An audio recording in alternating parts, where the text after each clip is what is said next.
do, what they can know about our mentorship, what we do, what is our goal, how we work, and what is our approach. So welcome. I hope you're keeping safe. We are now physically isolating ourselves, but someone told me that we should not socially isolate, because now more than ever, we need to keep in touch, check on each other, and I hope you and your families are doing well.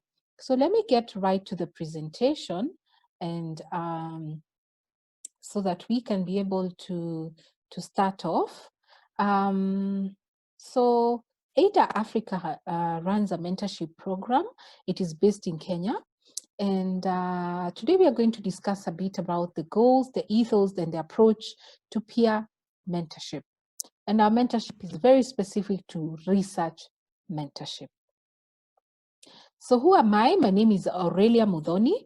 I am a Rotarian, I am a researcher, I'm a research mentor, and I derive a lot of fulfillment from developing myself and also developing other people.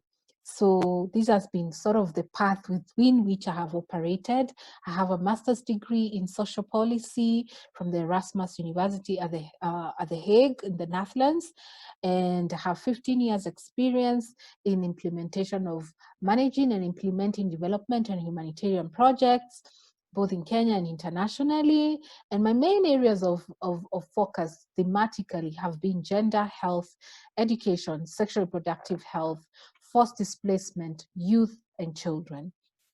I've also been able to author, thanks to mentorship, having a very good mentor.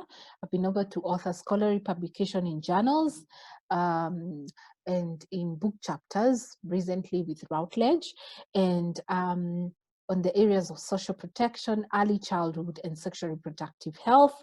I'm also a founder of Eider Africa, a guest facilitator with Author Aid, and I facilitate the journal club of the one in Kenya and the one that is supported by Author Aid, which is a more international journal club for the social sciences. I'm also a member of AFELT. AFELT is an organization that is transforming how we teach, the pedagogy of teaching in universities, how we teach in universities rather. I'm also a board member of Rotary Club of Muthaiga. I'm a member of Research Data Kenya, which is a working group that is looking into how can we consolidate qualitative research that is done in Nairobi. And I'm also a member of Amnesty International.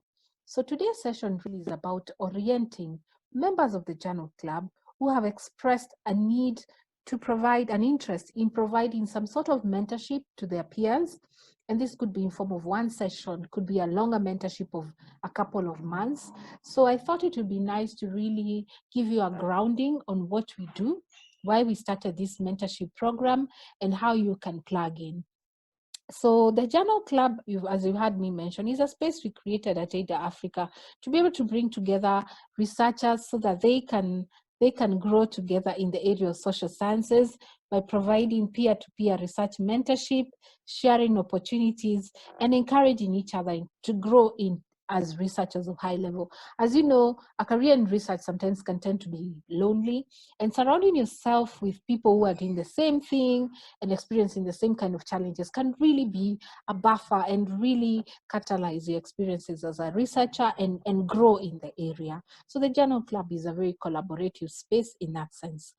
So members of the Journal Club, some of them have said, look, you're doing this work, we like it, and we like to be part of it.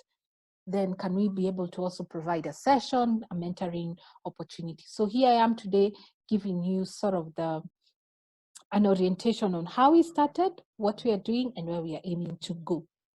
So one of the things that has been very eye-opening as a researcher, as an emerging scholar myself, was that the best way I have found to grow as a researcher and a research mentor is learning by doing, learning by practice.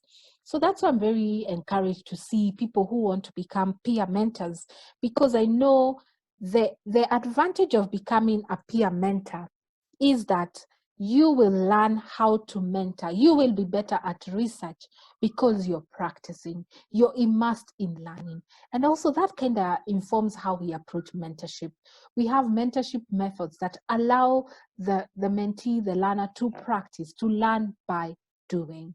For example, sometimes when I have some research work, I may invite some mentees to help me do a literature review of a real life research project.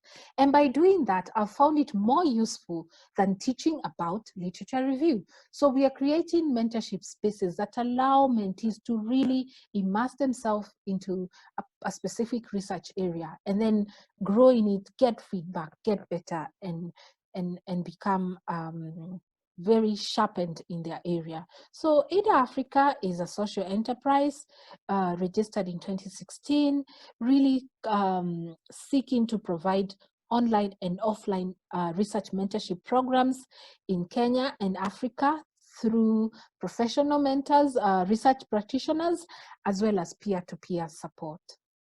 So those are some of the activities you've seen there. So let's go right into it. What is our mentorship program like? So a bit of a background. What is not in contention right now is that we need a lot of research strengthening in Africa and in Kenya. How we support researchers, how we mentor them, how we groom them is really, has faced a lot of challenges. And there are a lot of people coming out there to say, look, we need to rethink how we are supporting research researchers in Kenya and all over. So this is quite undisputed. Now, what we have seen is that research training researchers is really faced with a complex interweaving of supply and demand constraints on those who provide research training, on those who receive research training. So there's some of the constraints that I'm going to discuss in the next slide, around which we've seen that are really barriers to how we are supporting upcoming scholars.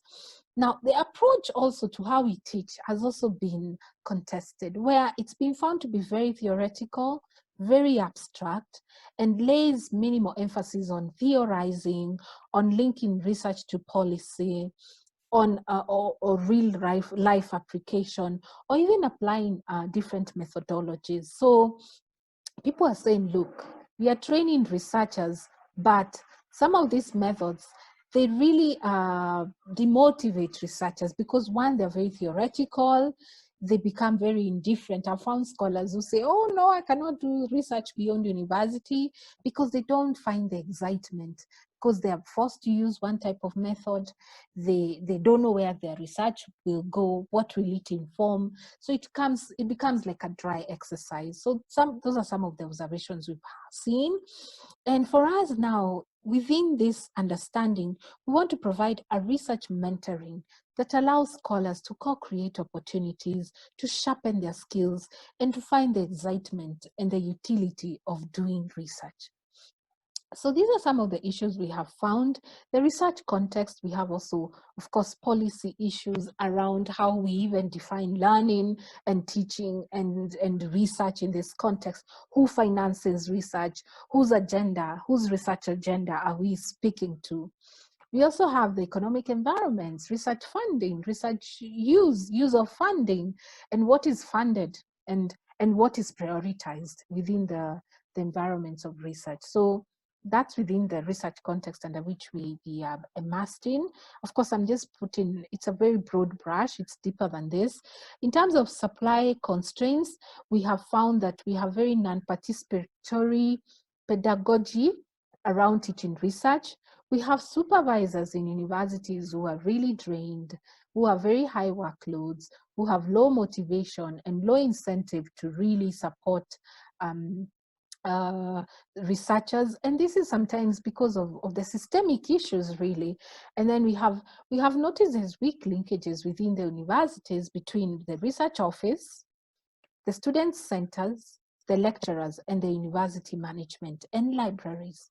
So we have found this disconnection has really affected how we support upcoming scholars, because if the library is not linked to the to the student center, where students apparently should get support. It's not linked to the university office. You know, most of the university office, we found they do a lot of fundraising and not really strengthening research within the university. So those weak linkages have really affected how we support upcoming scholars. And then within the students constraint, we have now, as a result, I would say we have low motivation for research, very weak research products coming out, and weak research expertise in that area, and also weak development of ways in which we support researchers in this part of the world. So we have two guiding questions that have really been bugging us and providing the direction within which we are founding our mentoring on. One, we'd like to understand how can institutions of higher learning develop research mentorship environments for emerging scholars that enable them to produce and use knowledge imaginatively. So for us, it's about the environments, transforming environments for researchers to really be able to produce. You know, how are they producing this knowledge? How are they going to have environments that allow them to use, and not just use and produce, but in imaginative ways, beyond the norm, beyond the box, as it were. So the other question that we are really grappling to address and incorporating our mentoring is, how can research mentorship activities for upcoming African scholars create new thought spaces beyond the dominant ways of knowing? How can we embrace multiplicities of theories and methodologies? Sometimes we are stuck in certain ways of understanding reality within certain methods. And how can the upcoming scholars, the new scholars coming in Africa, open up this stiff box, as it were, and really look at what are different methodologies of understanding our reality. Now, reality in Africa is very fluid, is very, of course, we are coming from a very deeply colonial history, which has really permeated in our education system, in our research methods and theories. How can we then transform that and really open up spaces of new understanding? So in addition to that, we approach our understanding of research mentoring within an ecosystem, and we have located ourselves within this research ecosystem, where within the higher learning institution, we have the university, and then in the university, we have the research department, we have the libraries, we have the policy and institutional frameworks that are provided by Commission of University Education, we have the university management. That's an important player in the ecosystem, that university structure that supports research. Then we have the emerging scholar. The emerging scholar could be in the university or outside the university, but in this case, we're talking about within the university. And then we have the research lecturers who are supplying knowledge and skills around research training. And then we are there playing a complementary role. We say we are complementing and not replacing what is being done at the university. So how are we positioning ourselves in this ecosystem as people who have a bit more time to provide one-on-one mentorship, group mentorship, as people who are heavily invested in practice? Most of our research mentorship is involved by the research work we do as practitioners. For instance, I am a full-time researcher. So I have found by being fully immersed in research projects, I have become a better research mentor because I'm really bridging the reality of research into the mentoring process. So how then are we positioned within this ecosystem? What opportunities are there? What are some of the synergies we can be able to draw as players in the ecosystem? So the other part is, what is our mentorship approach like? We deeply believe in learning by doing, as I alluded earlier. One of our main approaches is learning by doing, lifelong learning. We believe that research is not just within institutions of higher learning. Research has utility throughout our life, in how we program, in how we think through projects, in how we advance knowledge. So for us, it's a long life affair. And that's why we don't do like 5-day training and say that's it. Even if we do a shorter mentorship, we will still immerse you within that. And that's why we're building communities of practice to put you within the line of learning throughout. You know, you're in a community of practice where things are changing and you are immersed in a place where you know what's happening. Then we also believe in timeliness, because we have realized that when you're doing mentorship, young scholars need quick feedback. They do not want to wait for months to receive feedback about a query. They want timely feedback so that they can be able to move on and really find research exciting. We also premise learner-centered approach or mentee-centered approach. What do we mean? We mean that in every work we do, we really prioritize the needs and the needs of the mentee. And we do a lot of surveys. As you can see, most of you in the Journal Club, we are always doing surveys and allowing you to really have your voice in the middle of how we are structuring the mentorship. Then we believe in contextualization. A lot of our research has been really decontextualized in this part of the world. So people don't, those who participate in research feel very alien. It feels very alien. It feels like a disturbance. But also contextualization means understanding who are our researchers in Africa. One, they are working, they're in school, their parents, their spouses, they have all these, their community members, they have all these different identities that really affect how they grow into researchers. So how can we contextualize our mentoring to really look into all these researchers and the mentors? They're also busy. How then can we structure a mentorship program that speaks to the realities of who we are in this part of the world? Then we also aim for transformation, where we say that our mentoring program must be transformative in types of teaching, facilitation methods that we use, transformative into how a researcher grows into, owns the space of their research thematic area, how they gain skills, how they give skills. All those, we aim to really transform all these different nodes of mentoring. Then we also believe in thriving. You cannot be in a research program that you're not thriving, that people are not finding. And thriving for us is your footprint informing policy, is your footprint in terms of research and the kind of research products you're releasing out there. Are they being felt? Are they making a difference?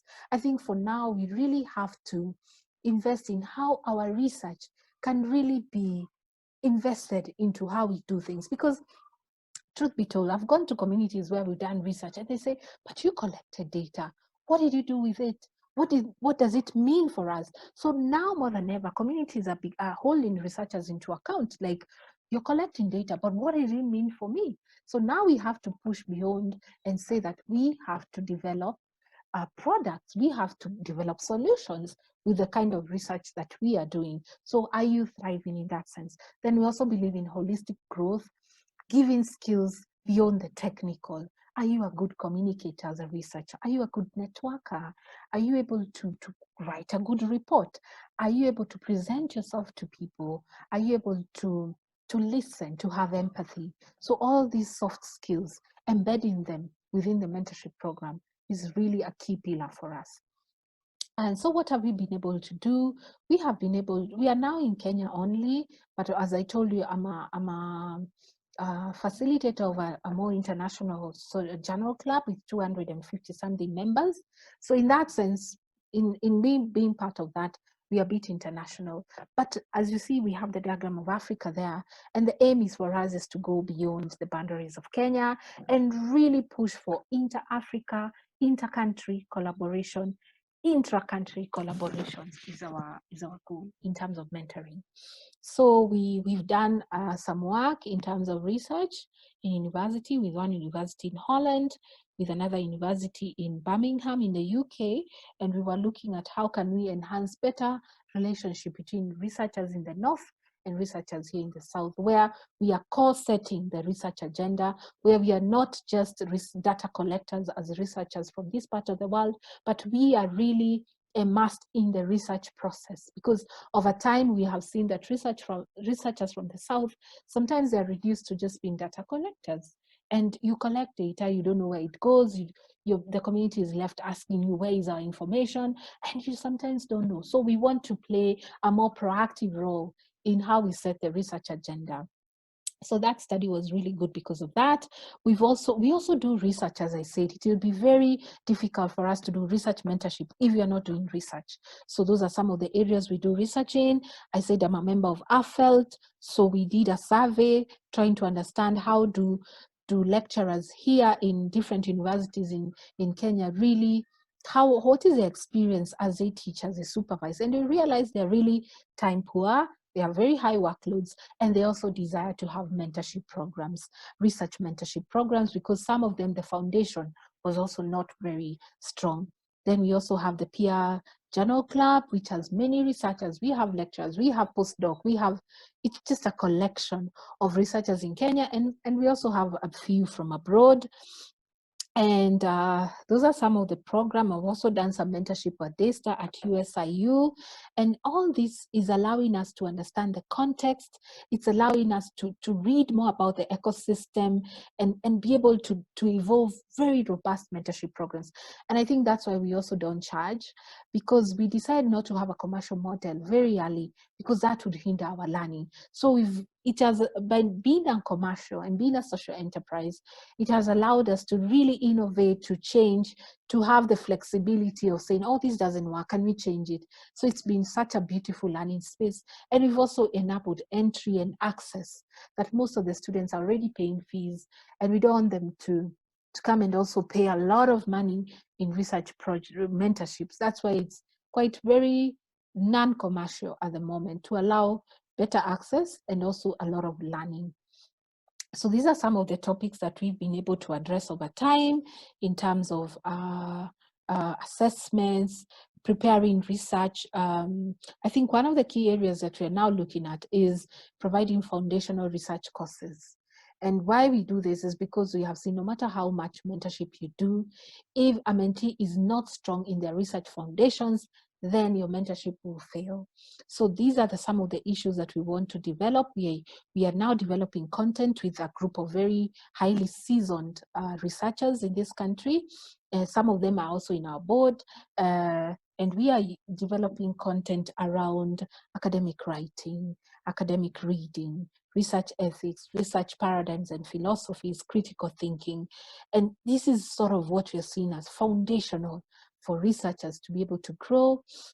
We also have topics around research literature sourcing, theoretical framework, and then research dissemination, publication, conference papers, report writing. And our approach has always been using methods that are participatory, practice-oriented, learner-led, peer-to-peer, competition, mock presentations, speakers, field experiences. So this is how we've been able to do our mentorship. That is our board. As you can see there, we have Girl Power, and most of these are people who've a lot of experience in education, a lot of experience in research, a lot of experience in running mentorship programs. Then we are using an intergenerational approach where our board members may be a little bit older, but then we also have committee advisors.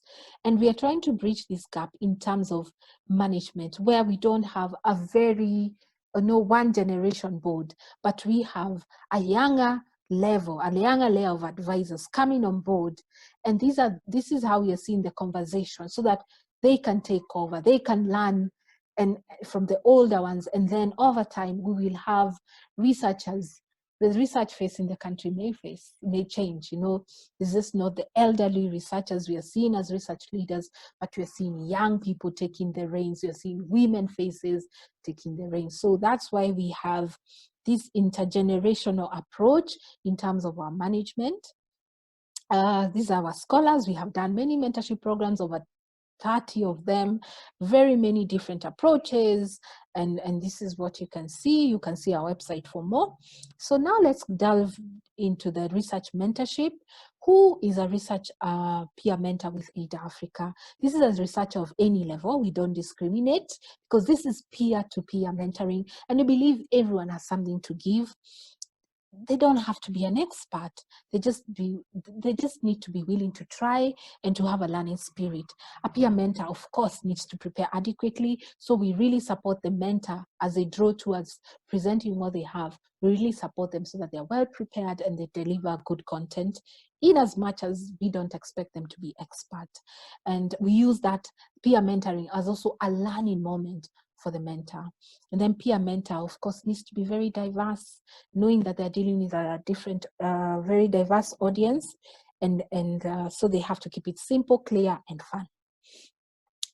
So those are some of the topics that we give to our peer mentors to choose from.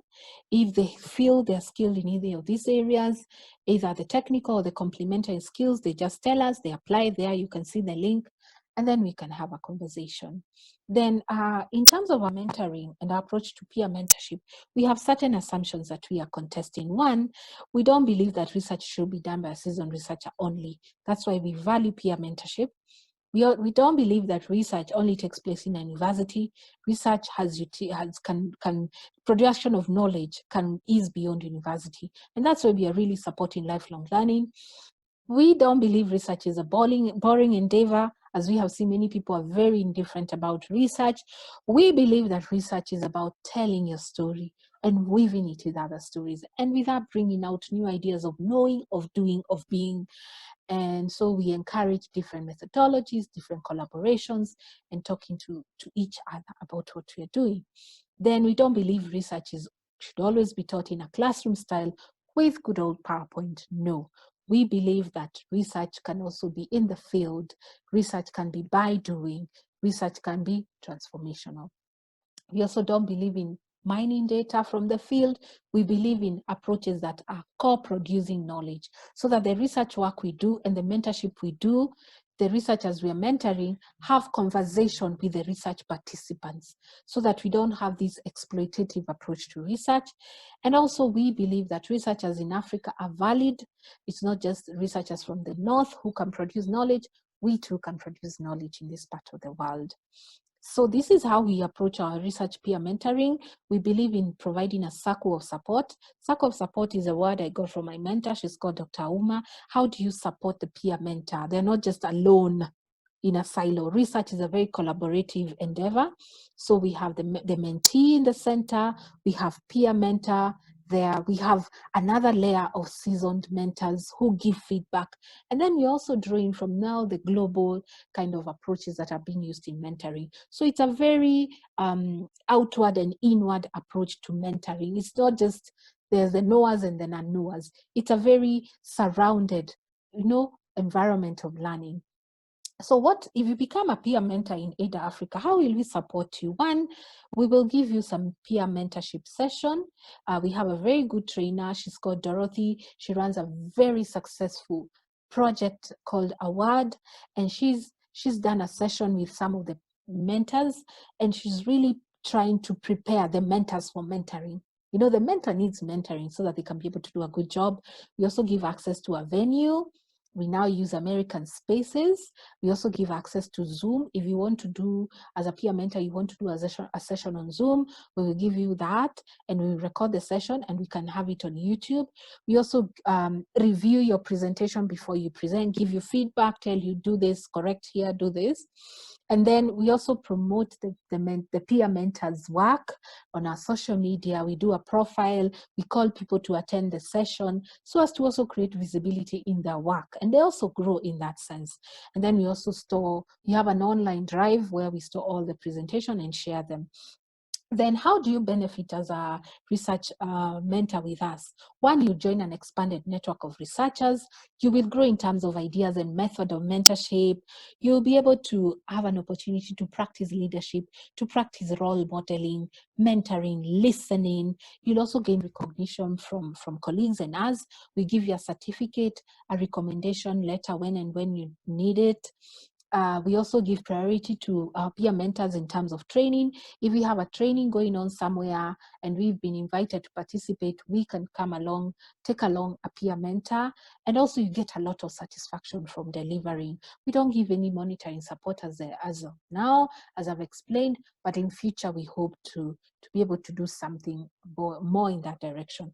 So what are some of the attributes of a good peer mentor in Eider? One, you have to be committed to mentoring. You have to have empathy. I mean, some researchers are very low esteem because of the experiences they have. So you have to be a very good listener, a very caring person, willing to learn, adapt, and ask for help when you need it.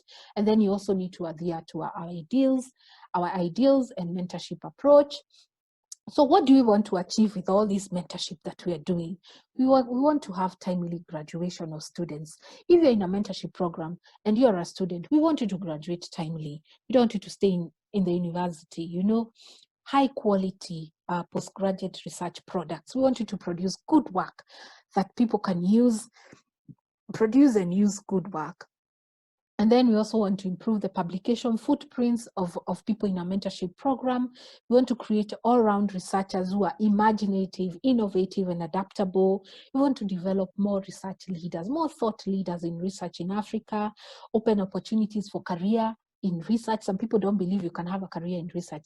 I'm an example. You can have a career in research, and then develop a pool of well-trained research mentors, and also initiate communities of practice. So we adopt different facilitation methods, and we want to go beyond PowerPoint and adopt new tools of learning, of engaging that are simple, fun, and practical. So we will also do a session with our peer mentor, on how do you facilitate beyond PowerPoint. So just to conclude, for us, mentorship, the delicate balance of mentoring someone is not creating in them your own image, but giving them the opportunity to create themselves. And that's by Steven Spielberg. And I think that sums up our approach as Eider. We are very welcoming of new mentors, people who want to grow with us, even as we are growing and learning as we go. And just come over. If you want to be a mentor, let me know. There is my email. Just tell me, and then you can register, and then we can begin the conversation. So thank you very much for coming today and for being part of the session. We look forward to doing a lot more in the club and growing together. So I'll stop there and have a lovely time. Stay safe with you and your family.